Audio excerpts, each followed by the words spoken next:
Hello all my dear students. So students, this class is for class 9th of CBSE board, and in today's class I will explain the Sahnai of Bismillah Khan, which is second part of second lesson of Beehive book. आपकी Beehive book का lesson second का second part है, and already I have updated first part. So whoever has not watched that part, kindly go in description. There I have provided link. So with the help of that link, you all will be able to watch. तो देखिए इस पूरी story में है क्या कि जो बिस्मिल्लाह खान जी हैं, इनकी पूरी लाइफ के बारे में एक ऑटोबायोग्राफी पे जो है प्रकाश डाला गया है। ब्रीफ में डिटेल में चीज़ें तो नहीं दी गई उतनी, बट हाँ बट काफ़ी कुछ जो है इसमें बताया गया है। तो आइए स्टोरी को स्टार्ट करते हैं। और हाँ, अगर कोई भी स्टूडेंट्स आपके कॉन्टैक्ट में या आप 9th 10th 11th 12th के स्टूडेंट हैं CBSE बोर्ड के, तो आप इस चैनल को सब्सक्राइब कर लीजिए, क्योंकि इस चैनल की मदद से आप लोगों की जितने भी इंग्लिश लिटरेचर की वीडियोस है वो मैं प्रोवाइड करता हूँ। जहाँ पे आपको कोई क्वेरी हो आप मुझसे उससे रिलेटेड टॉपिक्स पूछ सकते हैं। साथ में जो भी आपका ग्रामर का सिलेबस उससे भी मैं कवर करता हूँ, और साथ में वो कॉम्पिटिटिव लेवल तक का होता है, सो आपके लिए काफ़ी यूजफुल होगा। सो चलिए आज की क्लास को स्टार्ट करते हैं। सो देखिए कहानी आपकी स्टार्ट यहाँ से होती है कि emperor emperor Aurangzeb ban the playing of musical instrument called pungi in the royal residence for it had shrill unpleasant sound। अब देखिए था क्या कि जो औरंगजेब का जब टाइम चल रहा था रूलिंग का, शासन का, तो तब एक म्यूजिकल इंस्ट्रूमेंट था जिसका नाम क्या था, पुंगी था। उसको उन्होंने अपने जो है रॉयल रेजिडेंस में बजाने से क्या कर दिया था, मना कर दिया था, उसे बैन कर दिया था, कह सकते हैं बैन कर दिया था। क्यों? क्योंकि उसकी जो आवाज़ थी काफ़ी श्रिल थी, यानी काफ़ी तीखी थी, शार्प थी, अनप्लीजेंट, उसका जो साउंड था अनप्लीजेंट था, यानी कि उसको सुनने पे आपको प्लीजेंट यानी कि आपको अच्छा नहीं लगता था, काफ़ी शार्प वॉइस था। इस वजह से उन्होंने पुंगी को बैन कर दिया था। Pungi became the generic name of reeded noise maker. Few had thought that it would one day be revived. Actual में बैन होने के बाद जो पुंगी थी किस नाम से फेमस हो गई थी, नॉइज मेकर के नाम से जो है फेमस हो गई थी। लेकिन कुछ लोगों का जो है अभी भी क्या मानना था, ये मानना था कि कभी ना कभी जो ये पुंगी से रिवाइव किया जाएगा फिर से, मतलब इसमें कुछ चेंजेस किए जाएंगे, जिससे क्या होगा कि ये फिर से इसमें कुछ बदलाव किए जाएंगे और ये एक अच्छे फॉर्म में इसे डेवलप करके कोई न कोई प्रेजेंट करेगा, ये लोगों का मानना था। फिर देखिए आगे कहानी क्या आती कि a barber of a family of professional musician who had access of the royal palace decided to improve the tonal quality of the pungi। अब देखिए था कि एक बार्बर फैमिली के एक प्रोफेशनल म्यूजिशियन थे, वो क्या थे, बार्बर फैमिली के थे, जिन्हें वो रॉयल जो पैलेस था, महल था, जो वहाँ पे उन्हें क्या था, मतलब वो वहाँ पे जो है एक म्यूजिशियन के तौर पे रहते थे। और उन्होंने क्या डिसाइड किया कि जो ये पुंगी है उसकी जो टोनल क्वालिटी, जो ट्यूनिंग है, उसको वो इम्प्रूव करेंगे। उन्होंने ये सोचा। He chose a pipe with a natural hollow stem that was longer and broader than pungi and made 7 holes on the body of pipe। अब उसकी ट्यूनिंग क्वालिटी को इम्प्रूव करने के लिए उन्होंने क्या किया, एक बैम्बू ले, जैसे कि आप लोग जानते हैं बांस होता है, आप लोगों ने सुना होगा बैम्बू, तो नेचुरली हॉलो होता है, बीच में उसकी क्या जगह होती है, ठीक है। तो एक ऐसा जो है स्टेम लिया, ऐसा एक स्टेम लिया जो नेचुरली प्राकृतिक रूप से अंदर क्या था, पूरा हॉलो होता है। जैसे आप लोग बांसुरी वगैरह देखते होंगे तो अंदर से बिल्कुल हॉलो होता है। और वो था थोड़ा लंबा था और चौड़ा था, किसकी तुलना में, पुंगी की तुलना में। अभी अगले पेज पे मैं चलूंगा तो वहां पे आपको पुंगी की पिक्चर भी दिखेगी। एंड उन्होंने क्या किया, उस पर जो है 7 होल बनाए, जो स्टेम लिया, जो लकड़ी लिया, जो हॉलो था अंदर से, उसको उन्होंने उस पर 7 जो है होल बनाए। When he played on it, और जब उन्होंने इसको बजाया, कैसे, जैसे आप लोग बांसुरी बजाते हैं ना, closing and opening some of these holes, इससे कुछ होल्स को क्लोज किया, फिर खोला, फिर क्लोज किया। जब ऐसे बजाया तो क्या हुआ कि soft and melodious sound were produce. अभी इसके बाद हम अगले पेज पे चलेंगे, उससे क्या हुआ, काफी मेलोडियस साउंड प्रोड्यूस हुआ। चलते हैं बेटा नेक्स्ट पेज पे। So everyone, we are now on page second. So what had happened when he played that instrument, so it had produced a melodious sound. तो काफ़ी बहुत ही मेलोडियस साउंड उससे निकलता है। He played the instrument before royalty and everyone was impressed. फिर उन्होंने उस इंस्ट्रूमेंट को उस रॉयल दरबार में बजाया और उसके म्यूजिक से सब लोग इम्प्रेस हो गए। The instrument so different from pungi had to be given a new name. अब चूंकि ये जो जो नया इंस्ट्रूमेंट बनाया गया था, ये था क्या कि पुंगी की तुलना में बिल्कुल डिफरेंट सा लग रहा था, अलग सा लग रहा था। इसी वजह से सब लोगों ने सोचा कि इसको पुंगी नाम ना दे करके कोई नया नाम देती हैं। एज स्टोरीज गोज, और यहाँ पे एक कहानी भी निकल के सामने आती है कि since it was played in the Shah chamber, ये जो इंस्ट्रूमेंट नया बनाया गया था पहले शाह के दरबार में क्या किया गया था, बजाया गया था। एंड वॉज प्लेड बाय ए नाई, इसको एक नाई यानी जो बाल काटने जिसको बार्बर आप लोग बेसिकली इंग्लिश में बोलते हैं, एक नाई ने बनाया था। तो इसी वजह से द इंस्ट्रूमेंट वॉज नेम्ड शहनाई, इसी वजह से इसका नाम क्या पड़ा, शहनाई पड़ा। तो आप लोगों की जान के बड़ा अच्छा लग रहा होगा अब कि शहनाई आखिर नाम कैसे पड़ा, क्योंकि वो शाह के दरबार में जो है पहली बार बजाया गया था और उसको बजाया किसने था, नाई ने उसे इवेंट किया था, बजाया था, शाह नाई बन गया। अब देखिए यहाँ पे पुंगी और शहनाई आप दोनों देख सकते हैं। पुंगी जैसे कि आप लोग वो देखते होंगे ना, जो सपेरे लोग बजाया करते हैं ना, बिल्कुल हल्का देखिए वैसा ही दिख रहा है, तो उसकी आवाज़ काफ़ी श्रिल होती है। तो उसी से मिलता जुलता थोड़ा सा देखिए ये इमेज यहाँ पे दिख रही है। और साइड में बेटा ये आप देख रहे हैं शहनाई, शहनाई तो मेरे ख्याल से आप सब लोग जानते ही हैं। सो आप देखिए बड़ा अच्छा लग रहा होगा कि देखिए कैसे शहनाई का इन्वेंशन हुआ। अब आते हैं देखिए नेक्स्ट पेज पे। The sound of the shehnai began to be considered auspicious, और अब धीरे धीरे जो शहनाई का जो साउंड था वो काफ़ी ऑस्पिशियस हो गया, काफ़ी समृद्धशाली वाला, यानी काफ़ी अच्छे फॉर्चून लाने वाला प्रूफ होने लगा कि उसको जो है शुभ जगहों पे बजाना चाहिए। And for this reason it is still played in temples and is an indispensable component of any north Indian wedding. और इसी वजह से इसे क्या किया जाने लगा कि इसी रीज़न से इसको टेम्पल्स वगैरह में देखिए आप अक्सर देखते हैं शहनाई बजाई जाती हैं। साथ ही साथ जितने भी नॉर्थ इंडियन की जितने भी शादियां होती हैं उसमें तो आप शहनाई में देखेंगे ही देखेंगे। उसका ये अभिन्न क्या हो चुका है, हिस्सा बन चुका है कि ये नॉर्थ इंडियन वेडिंग्स में तो आपको शहनाई मिलेगी मिलेगी।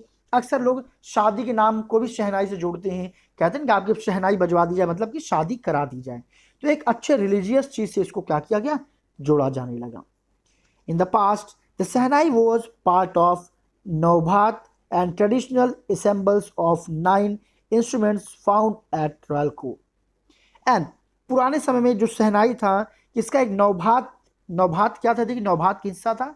नौभात देखिए होता क्या था, जो रॉयल कोर्ट के जो 9 स्पेशल जो इंस्ट्रूमेंट्स होते थे उन्हीं में से एक कौन था, शहनाई था, जिसको क्या बोलते हैं, नौभात। उन 9 जो इंस्ट्रूमेंट्स को नौभात बोला जाता था, उनका एक ये हिस्सा बन चुका था। जैसे कि लोग नहीं नौ नौ के डायमंड्स कभी जैसे नहीं बीरबल लोग होते हैं ना, तो वैसे ही तो उन्हीं में से क्या था, एक ये आपका बन चुका था shehnai. So till recently it was use only in temples and weddings.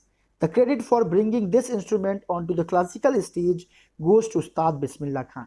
खैर अभी तक ये जो शहनाई था ये केवल मंदिरों में या फिर शादियों में ही बजाया जाता था, लेकिन इस इंस्ट्रूमेंट को क्लासिकल स्टेज तक पहुंचाने में सबसे बड़ा जो है जो क्रेडिट जाता है, किसको जाता है, उस्ताद बिस्मिल्लाह खान। आप सब लोग जानते हैं उन्हें द ग्रेट शहनाई वादक भी कहते हैं। एज अब देखिए यहाँ से उनकी स्टोरी बहुत अच्छी स्टोरी स्टार्ट होती है। As 5 year old Bismillah Khan played gilli danda near pond of the ancient state of Dumraon in Bihar. जब बहुत अच्छी, प्लीज बिल्कुल भी मिस ना करिए, इसलिए बहुत अच्छे से समझाने की कोशिश कर रहा हूँ।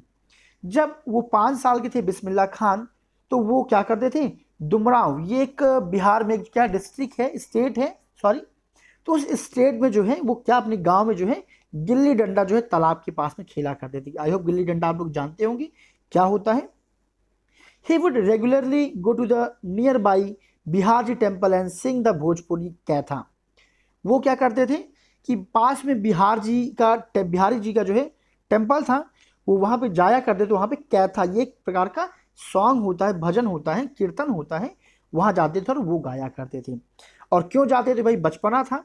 तो actually at the end of which he would earn a big laddoo weighing 1.25 kg as a prize given by local महाराजा।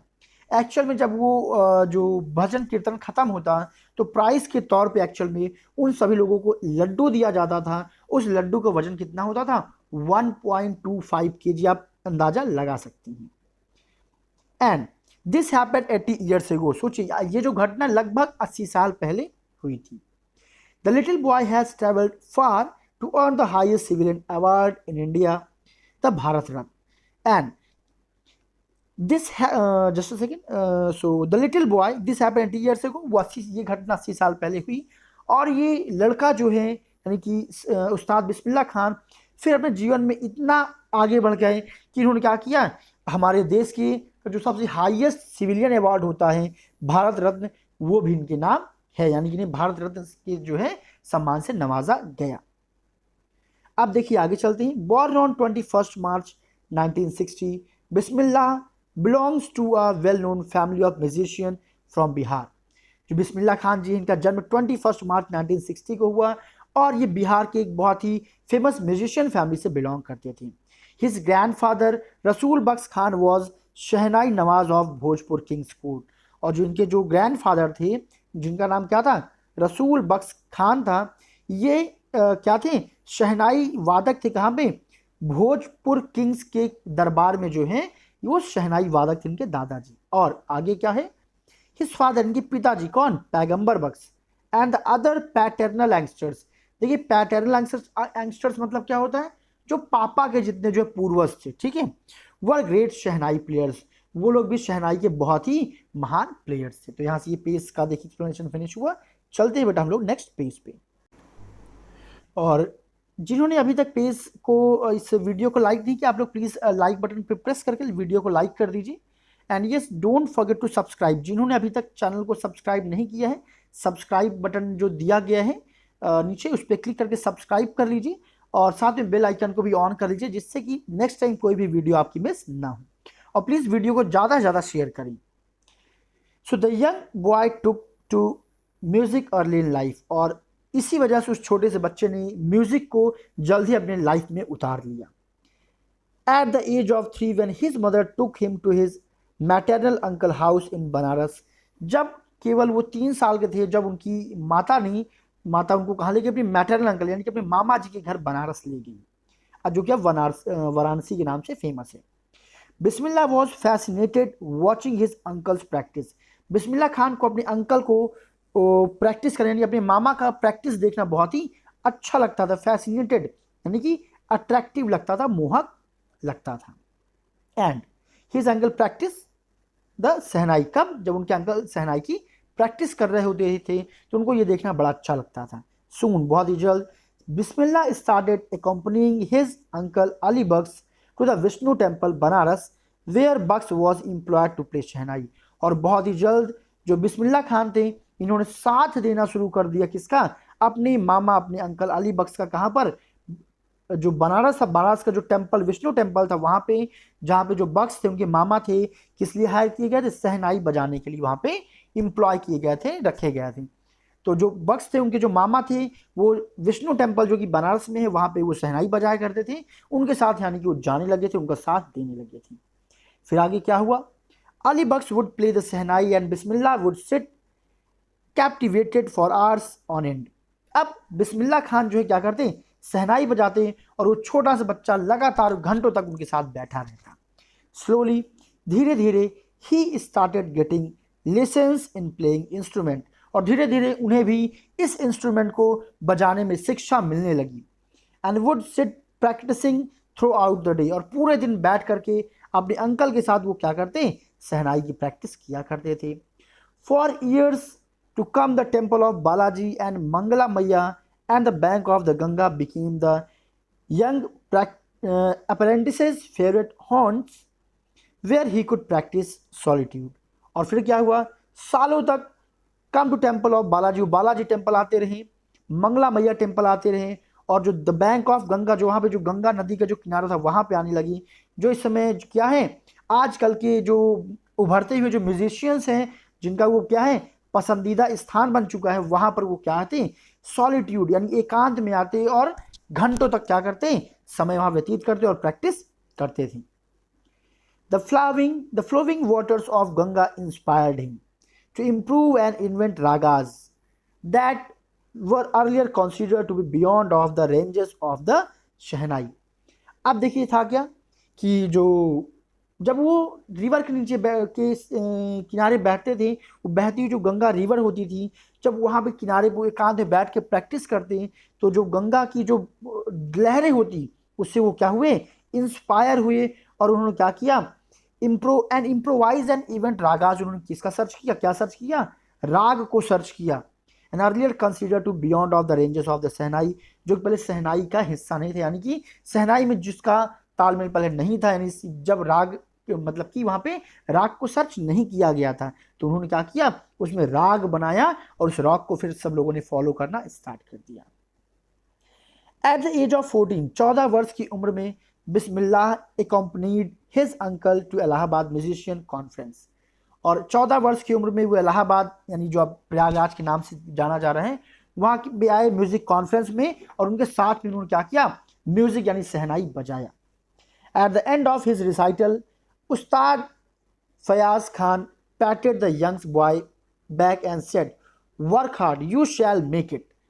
और जब वो उन्होंने रिसाइट करना बंद किया, तो वहाँ पे एक बहुत ही उस्ताद म्यूजिशियन थे, कौन, उस्ताद फयाज खान, वो उस्ताद बिस्मिल्लाह खान के पीठ पे क्या करते हैं, थपथपाते हुए कहते हैं कि और बढ़िया परिश्रम करो, तुम बहुत अच्छा करोगे।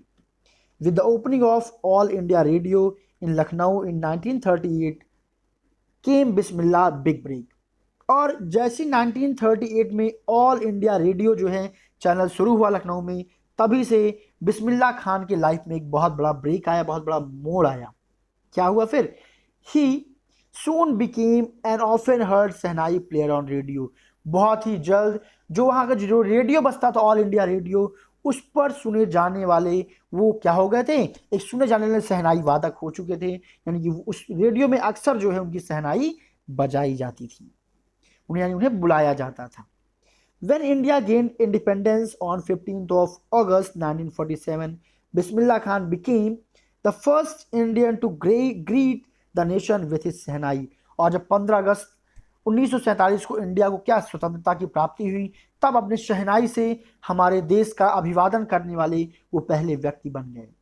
He poured his heart out into rag kafi from the Red Fort to an audience which included Mahatma Gandhi and Pandit Jawaharlal Nehru, who later gave his famous Tryst with Dynasty speech.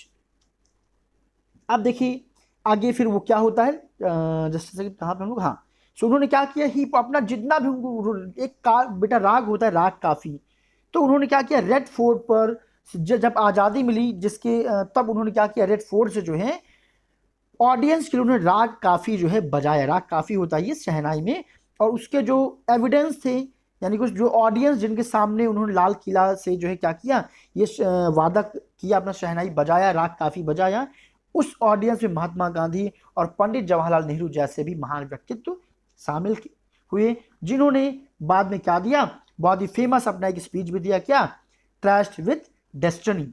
Destiny means बेटा भाग्य होता है, तो भाग्य का जो विश्वास होता है उस पर उन्होंने क्या दिया, एक अपना जो है फेमस स्पीच भी दिया। Bismillah Khan has given many memorable performance both in India and abroad. Bismillah Khan ने कई सारे मेमोरेबल परफॉर्मेंस दिए, इंडिया में साथ ही साथ विदेशों में भी दिए। His first trip abroad was to Afghanistan, where the king Zahir Shah was taken in by maestro that he gifted him priceless Persian carpet and the other 7 years। अब देखिए उनका जो पहला ट्रिप था वो कहाँ के लिए था, अफगानिस्तान के लिए था, जहाँ पे जो वहाँ के जो राजा थे किंग जाहिर शाह, उन्होंने क्या दिया, बहुत ही महान सम्मान उनको दिया, और गिफ्ट के तौर पे प्राइसलेस पर्शियन कारपेट उनको दिया गया, एंड 7 ईयर और भी ऐसे राजसी चीज़ें उन्हें गिफ्ट की गई जो एक मेमोरी के रूप में उनके लिए थी। And The king of Afghanistan was not only one to be fascinated with Bismillah music।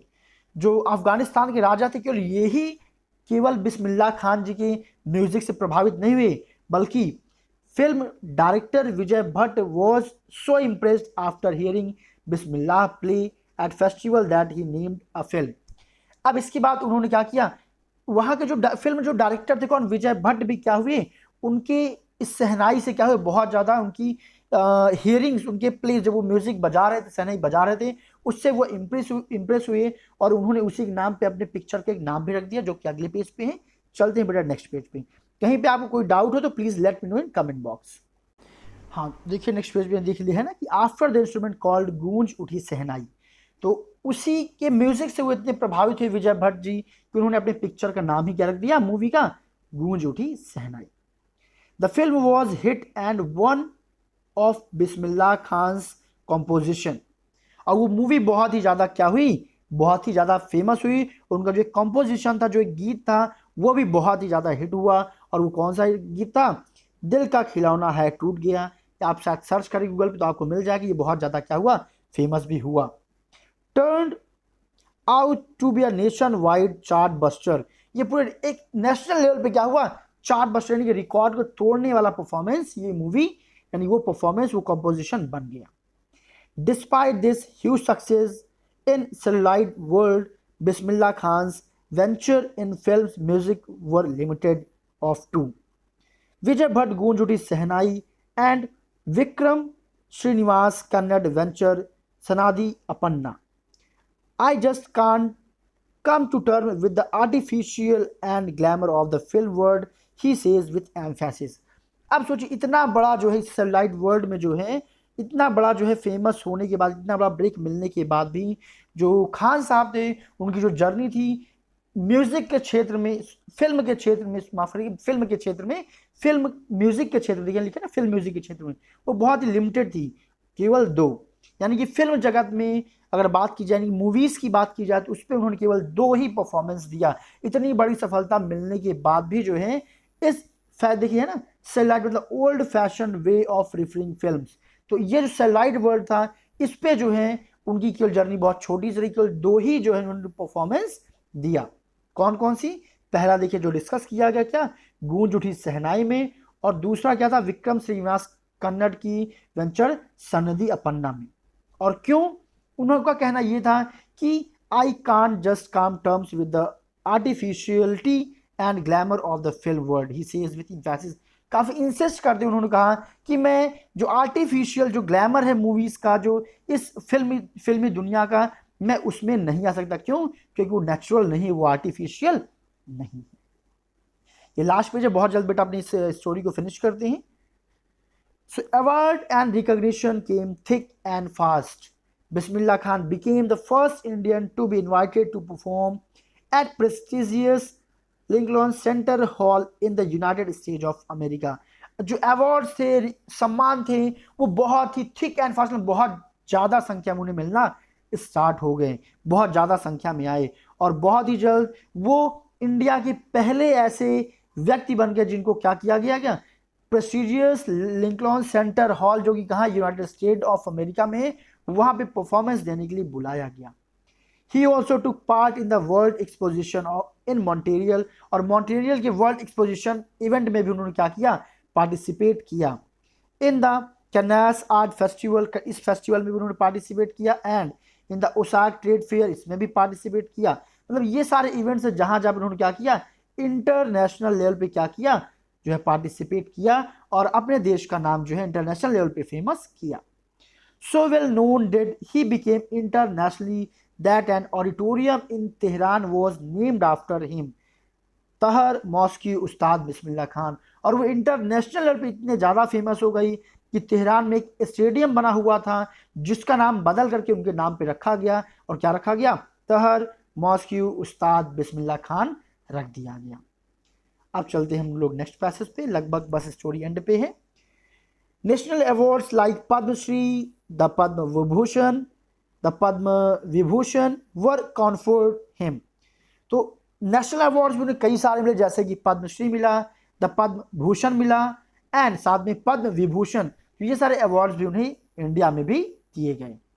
And in 2001 Ustad Bismillah Khan was awarded India's highest civilian award in the Bharat Ratna. और 2001 में उस्ताद बिस्मिल्लाह खान जी को क्या किया गया, इंडियाज हाईएस्ट सिविलियन अवार्ड के अवार्ड जो होता है भारत रत्न, उससे भी जो है क्या किया गया, अवार्ड मतलब सम्मानित किया गया। With the coveted award resting on his chest, his eyes glittering with rare happiness, he said. और जब उन्हें ये सम्मान मिला तो वो उसको अपने चेस्ट पे रखते हुए, जो उनकी आंखों में एक अलग ही हैप्पीनेस दिख रही थी, बहुत ही रेयर हैप्पीनेस, मतलब कभी ना दिखने वाली, अक्सर दिखने वाली, कभी कदार दिखने वाली जो हैप्पीनेस वो दिखते हुए उन्होंने क्या कहा, all I would like to say is, उन्होंने कहा कि मैं बस इतना कहना चाहता हूँ कि टीच योर चिल्ड्रन म्यूजिक, कि अपने बच्चों को आप भी क्या करें, म्यूजिक पढ़ाइए।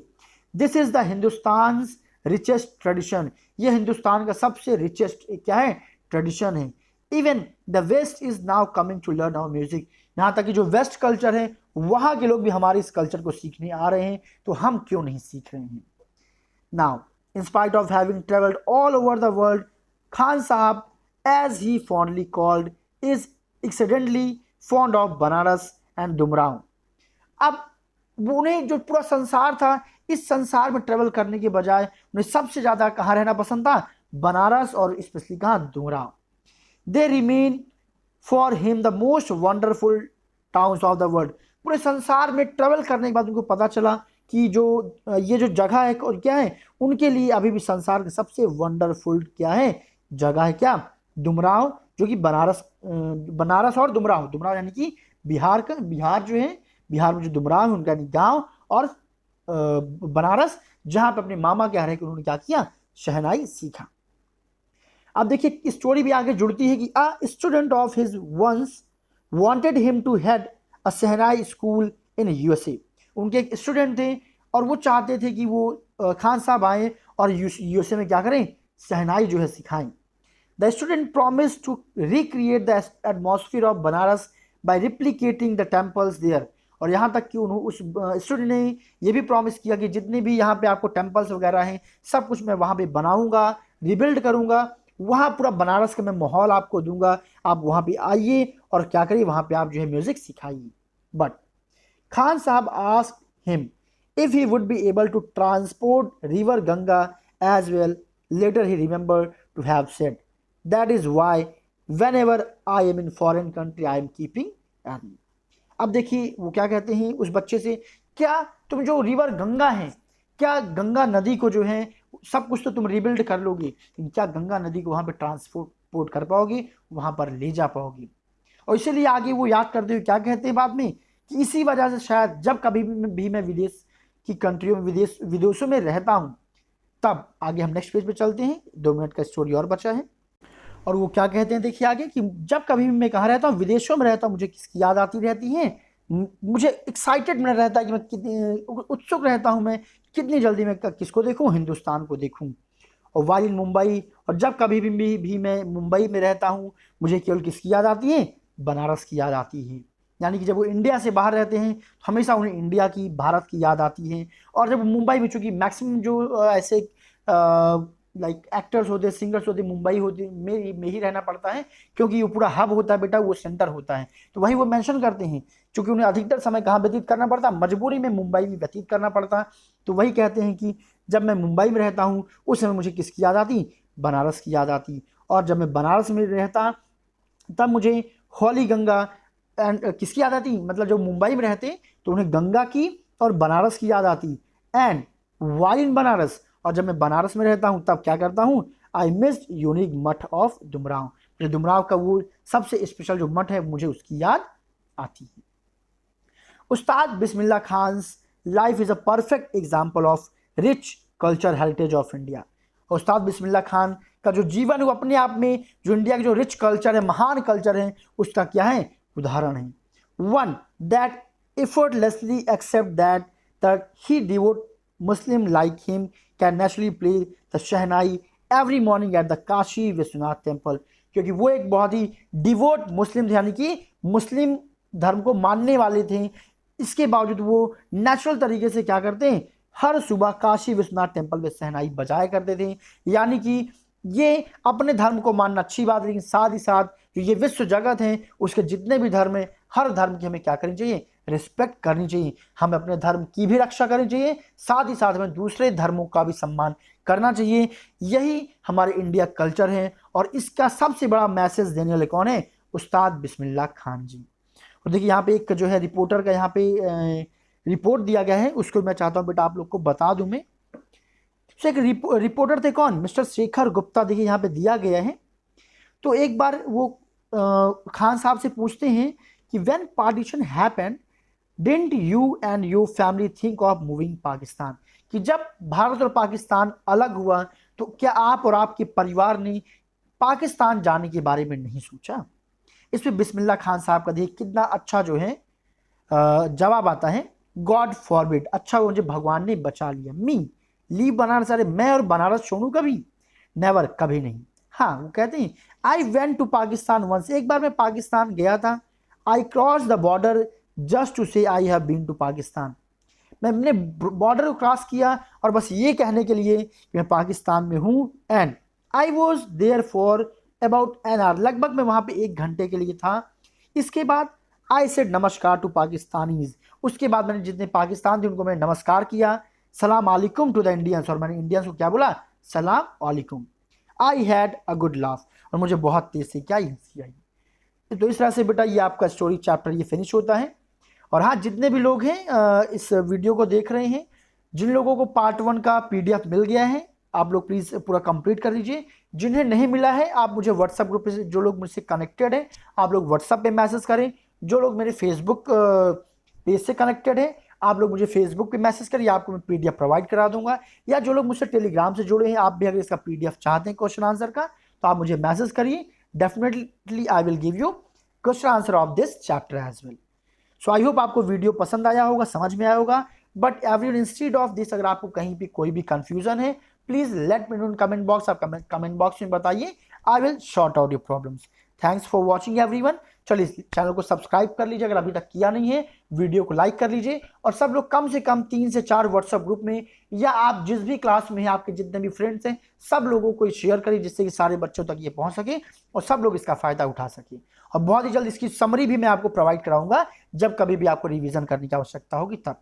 Thank you so much everyone, see you with the next video.